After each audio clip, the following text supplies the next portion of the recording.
Judging by the shirt that I'm wearing, I shouldn't even be, in a baseball mood. Because obviously the season's over when you lose one game, right? Like, you can't go, season's over, it's one game in, you lose 2-1, it's over. Joking aside, welcome back to the video. I'm really happy you guys jumped in here because this is one of my favorite videos I made last year.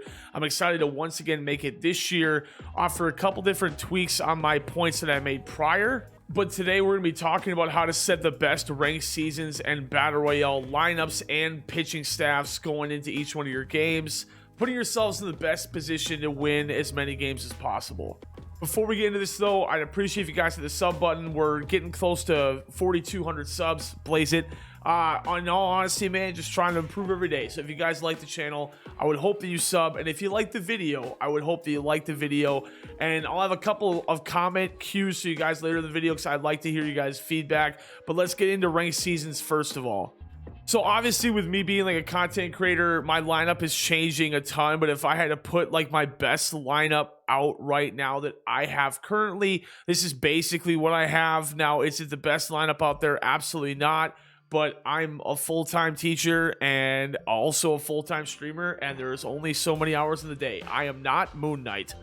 So with that being said, let's go into our ranked seasons lineup, and first of all, how we organize our lineup. So there's a reason and a purpose for all 9 batters in the position that they're supposed to be in your order. So let's not hit that button, but let's talk about it here. So when I'm thinking about my ranked seasons lineup and I'm thinking about the leadoff hitter, I'm thinking about somebody with a combination of speed and power at the top of my lineup. Now, Byron Buxton, as you can see by the wheel there, contact isn't great, but the power is pretty solid. Obviously, speed is great.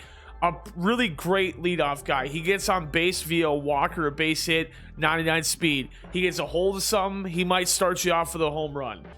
And then the 2-hole should probably be somebody you feel really confident in. Like, if you get that runner on, you feel confident that you can move them over, or you can maybe drive them in, who knows. But Joe Mauer, for example, I'm still working on getting the 96 overall, but the 88 Joe Mauer, for reference, I'm batting 345 with, and also has a 429 batting average with runners in scoring position, further echoing my feelings that I feel very confident in Joe Mauer when he's batting. So if my leadoff man gets on, I feel confident then in my 2-hitter being able to drive him in. So you should put in your 2-hole someone you feel really confident in hitting the ball with.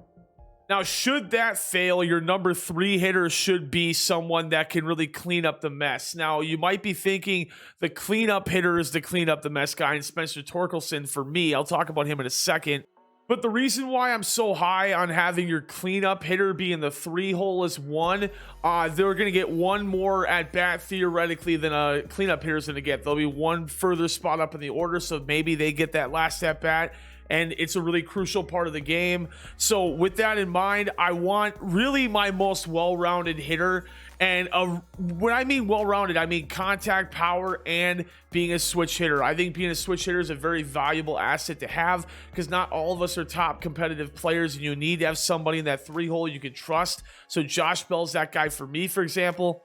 So going into the 4-hole, this is somebody that I think you should have a lot of power, and somebody that one specific stat you do very well in. That stat is at bats per home run. So if you don't know how to get there, you hit triangle on the card, you go all the way over to advanced stats, and you really want to look for someone who has a very small amount of at bats per home run. If you look at Ryan Howard for me, for example, currently in 56 at bats, I already have 13 home runs with him. I've been doing great with Ryan Howard. He also happens to be batting 429 with runners in scoring position for me as well. So that further really goes into the idea that should all else fail, that big hulking power hitter that has the potential to hit a home run, let's say Josh Bell fails and Buxton and Mauer or one of those 2 guys gets on base, it's a 2-out situation and you got a chance to get a 2-run shot or a 3-run shot, you can bring Howard up there. And then going through the rest of the order, I really like finishing the order off in this way, whether it be left, right, or right, left, depending on, just how you're kind of organizing your lineup. Like, for example, mine starts to the righty, yours might start with a lefty, so then you'd flip that. But there's also a trend that you should notice in my lineup as well, and I'll kind of scroll through and see if you can figure out what that is. But for a second year in a row, power just continues to be the #1 statistic that matters. Now, you might be like, why is 88 Joe Mauer in your lineup if his power is very low? And a pretty good reason for that would be that he's slugging 845. So you can obviously look at power being very important, but you should also look at your statistics with the cards, and that'll prove more than anything if they should be in your lineup in that spot. But explaining the rest of the lineup really quickly, power hitter guy, I'm really confident in Bryce Harper, and I'm also confident in Tatis and Seager, but more so Harper. And you might be wondering, why in the world do I want a guy I'm batting 364 with in my 6-hole?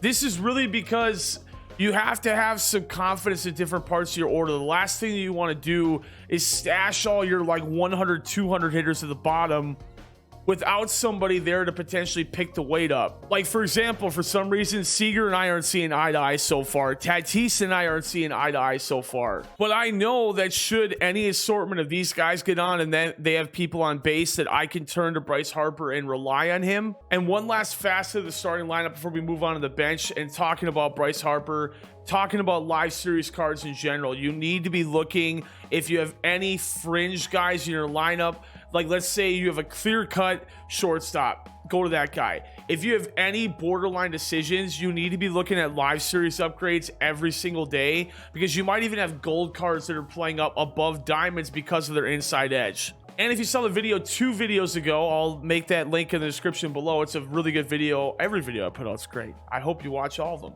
But talking about one of the new features this year, which is the Supercharged Cards. I mean, this is another thing we're gonna have to monitor. So it's a lot of fun inside edge and a lot of fun like daily baseball things that we'll be able to kind of look at and alter our lineup accordingly. But now, closing on the bench, looking at the bench, there's a purpose for everybody being here, but I'll talk about the bare bones idea and then go into it a little bit more. But you want to have 2 right-handed bench bats, 2 left-handed bench bats, and 1 switch hitter. And going into this idea a little bit further, you want to make sure at least one guy in your bench is a big speed guy. You also want to make sure somebody on your bench can play infield and outfield defensively, should you just be playing bad. Like, for example, maybe Corey Seager and I or Tatis aren't playing very well together. Maybe I want to go to a Correa off the bench with that diamond defense, or borderline diamond defense, but great defense at anywhere really in the infield. Vice versa with maybe Josh Bell and I aren't seeing very eye to eye, so I want to bring in Ken Griffey Jr. He'll have gold defense out there, at the very least sub him in the 9th inning. But one more thing that you can do as well is have a backup catcher be either your one of your right-handed bench bats, your left-handed bench bats. I personally don't have that, because my catcher happens to be my #2 hitter, my guy that I feel very confident in. So closing on the starting lineup and the bench, your #2 hitter in their respective position is one position you should feel like you can kind of let go on the bench, because you know you won't really be subbing them out because you do so well with them. Now let's go into the bullpen, and there really isn't much to be said here, but all of us playing, not all of us, a majority of us playing will have a little bit of difficulty in building a rotation of bullpen at this point of the year. But if you're watching later in the year and you want just a basic understanding of the bullpen, first of all, ideally I'd like to run with 3 lefties and 5 righties. 4 and 4 isn't a bad approach, but you're ideally looking for at least 3 to 5 or a 4 to 4 ratio. And with that, you want to also make sure with the lefties and righties that you are addressing the spectrum. And what I mean by that is having some high leverage, high velocity guys and some more finesse and, great pitch guys. So obviously it's the beginning of the year, so you're never going to play Brooks Raley in July. But for where we're at right now, actually not a solid guy to go to, or a great guy to go to. I don't know why I said not so solid. It's been a long week, okay? But he's got cutter, slider, sinker. It's all got decent break, actually very good break on it. But he's a lefty you can rely on. Now, conversely, going to right-handed relievers, Blake Treinen, another one of those guys, sinker, slider, cutter. Now, he doesn't have a changeup, and changeup's a very important pitch. If I had to rank the most important, I'd go sinker, changeup, followed by cutter. Those 3 on any card, you're looking great. But for my purposes right now, Billy Wagner and Aaron Bummer can kind of be seen as my high velocity guys, and Brooks Raley my finesse and movement guy. And then Rob Dibble, Gossage seen as my velocity guys, while Devin Williams is seen as more as my finesse guy. And then there isn't really a big secret to the starting rotation. It's really just the best 5 guys you can find.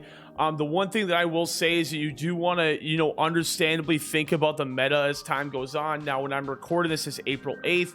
You might be watching this in June, July, August, maybe April 9th. I don't know. But as of right now, it really looks like the meta is about 50-50. I would almost arguably say the further you get up in rank, the more likely you are to see some left-handed starters.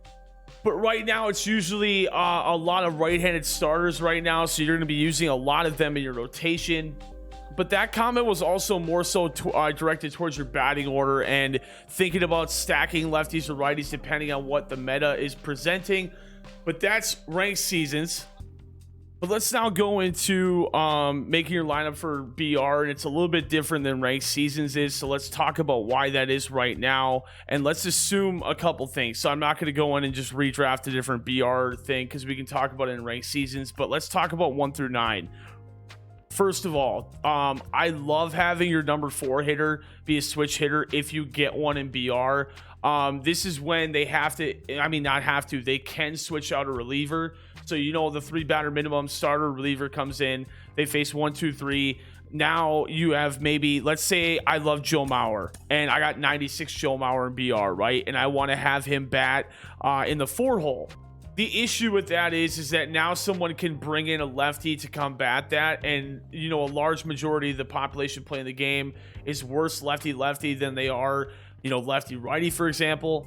So that's why I think if you get guys on theoretically, then having a switch hitter in the 4 hole is really nice, because if they want to work around him and put another guy on, that just adds even more value to your number 5 hitter, who should be a big power bat, like I have Ryan Howard here, for example. But in BR, your number 1 hitter should be a guy that you feel extremely confident in getting on base, someone that you feel like you can hit well with, but not only that, has speed to get around the base pass as well. But also with that, going in that philosophy with having a switch hitter there, when we think about that and all the benefits that that causes, we want to also add benefit to our lineup too, right? So when they bring in a new reliever for, say, Ryan Howard, let's say that they're not going to let Ryan hit, so they go lefty. Now you have somebody there that can flourish, and you can even add a little bit more gas on him and do something like this. And I actually really love this idea. I might have swayed myself into it, but now that we've gone past the switch hitter and they're gonna have to make a real decision, do I either bring in a lefty for Howard, or do I work around him and now bring in a righty for Tatis and whoever your second baseman is? For example, I put Madrigal in just for the righty aspect of it. But the more you can force your opponent to make those mind game decisions, the better you're going to be. And also, I would also like to think large majority of people feel like righty's easier than lefty. So that's another benefit towards stacking righties in that way. But then the philosophy changes a little bit for BR when we're talking about your bench, because really you're taking bronzes and commons, maybe even a silver's hidden here as well. But you're looking not really for that backup catcher, not really for that backup outfield defender. Those are all really nice things if you can get them.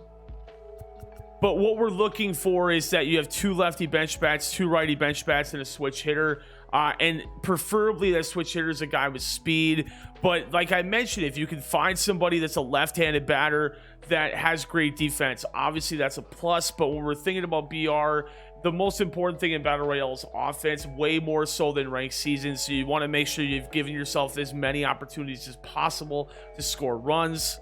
And then I talk about how to use your bullpen and your starting rotation in BR in my Battle Royale tips video, which I will link in the description below.